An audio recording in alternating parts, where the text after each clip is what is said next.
kooxo baysanaya caawa degmada Yakshiid ee gobolka Banaadir waxa ay ku dileen nabadoon Maxamed Tarabi Shiiqow. nabadoonka ayaa la dilay xilli uu ku sii jeeday gurigiisa. waxaa la leeyahay ciidamada amniga ayaa sidoo kale waxa ay soo qabteen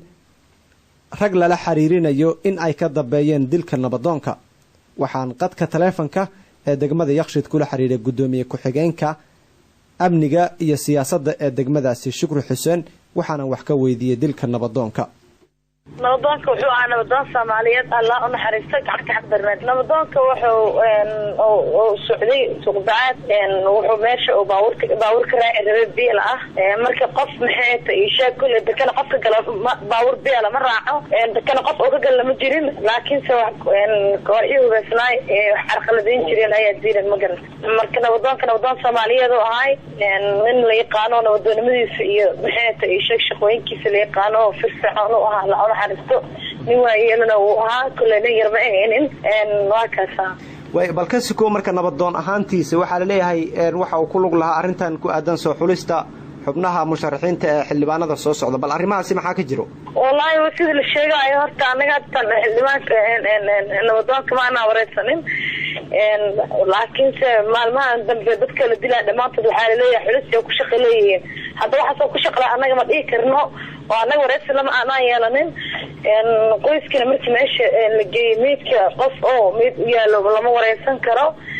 oo maxay taasi ku kor dhacday laakiin waxa uu yahay dib ayaa laga ogaa doonaa ma garan waya marka dhinaciinan amniga bal kooxihii dilay nabadoonka iyaga xaggee ku dambeeyeen kooxihii wax dilay ilaaha horta wax dilo laakiin kooxihii sababta u ahay waxna waa hadda loo soo qabtay oo la tuhmaya waxna waa lagu daba jiraa waa la soo qabtay daa'idinka aadan ka wareynina way jiraan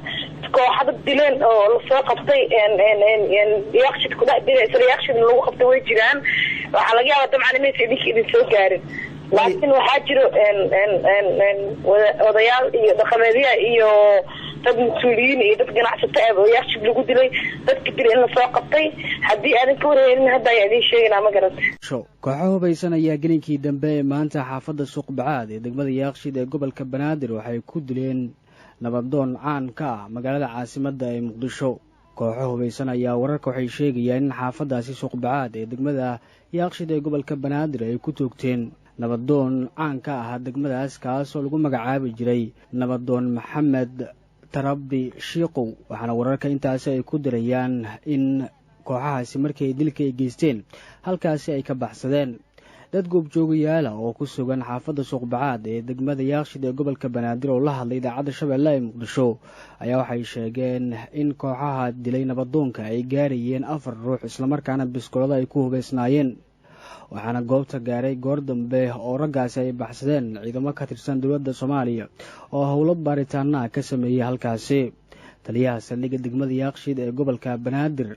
oo la hadlay idaacadda Shabeelle ee Muqdisho ayaa waxa uu sheegay inay wadaan baaritaan kala duwan isla markaana ay ku raajoogaan kooxihii dilkaasi geystay. wararka qaar ayaa waxay sheegayaan in nabadoonkaasi uu ka mid ahaa ergada soo xulaysa xildhibaanada cusub ee baarlamaanka